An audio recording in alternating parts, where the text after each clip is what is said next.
భారతీయులకు United Arab Emirates ప్రభుత్వం bumper offer ఇస్తోంది. కొత్త రకం గోల్డెన్ వీసాను అందిస్తోంది. స్థిరాస్తి లేదా వ్యాపారంలో భారీ మొత్తంలో పెట్టుబడి పెట్టాల్సిన అవసరం లేకుండా ఈ వీసాను పొందే అవకాశం కల్పిస్తోంది. నామినేషన్ ప్రాతిపదికన ఈ వీసాను ఇస్తోంది.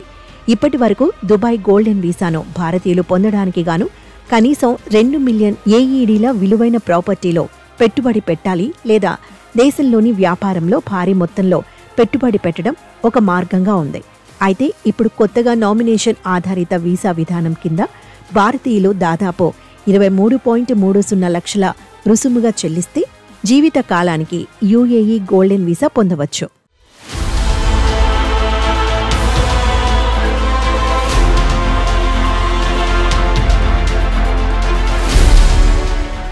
ఈ వీసాను పరీక్షించే నిమిత్తం మొదటి విడతలో భారత్, బంగ్లాదేశ్ను పైలట్ ప్రాజెక్టు కింద ఎంపిక చేశారు.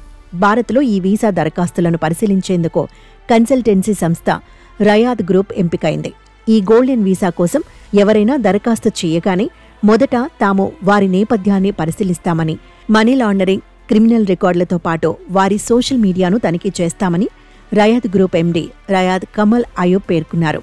ఆ తర్వాత రయాద్ గ్రూప్ ఆ దరఖాస్తును ప్రభుత్వానికి పంపుతుందని, అనంతరం నామినేషన్ ఆధారిత గోల్డెన్ వీసాపై ప్రభుత్వం తుది నిర్ణయం తీసుకుంటుందని చెప్పారు. నామినేషన్ కేటగిరీలో యుఏఈ గోల్డెన్ వీసా పొందాలనుకునేవారు దుబాయ్కి వెళ్లాల్సిన అవసరం లేదన్నారు. గోల్డెన్ వీసాను పొందిన వారు తమ కుటుంబ సభ్యులను దుబాయ్కి తీసుకెళ్లవచ్చు. ప్రాపర్టీ ఆధారంగా తీసుకునే గోల్డెన్ వీసా సదరు ప్రాపర్టీని విక్రయిస్తే దాని కాలం ముగిసిపోతుంది. కానీ నామినేషన్ ఆధారిత వీసా జీవితకాలం చెల్లుబాటవుతుంది.